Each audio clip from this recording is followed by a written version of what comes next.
रायगड जिल्ह्यामध्ये मागच्या काही दिवसांमध्ये दडी मारलेल्या पावसानं आता पुन्हा एकदा हजेरी लावली आहे आणि रविवारपासून रायगड जिल्ह्यामध्ये जोरदार पाऊस सुरू झालाय।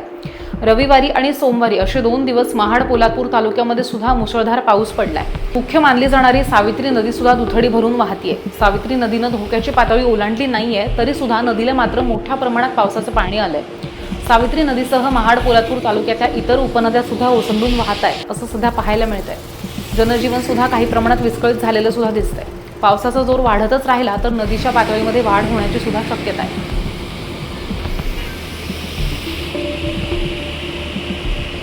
दिलेल्या अंदाजानुसार आज पहाटेपासूनच मुसळधार पावसाने हजेरी लावली असून दडी मारलेल्या पावसाने मागील काही दिवसापासून आता जोरदार सुरुवात केली आहे। रायगड जिल्ह्यामध्ये मुसळधार पाऊस पडत असून सुक्या पडलेल्या नद्या नाले ओसंडून वाहत आहेत। नद्यांना देखील मोठ्या प्रमाणात पाणी आले असून शेतकऱ्यांची पेरणी देखील झालेली असून शेतामध्ये देखील चांगल्या प्रकारे रोपं तयार झालेली आहेत। पावसाचा जोर देखील वाढतच चालल्याचे चित्र पाहायला मिळत असून आपण पाहू शकता, आपण सावित्री नदी या नदीच्या लगत आहोत।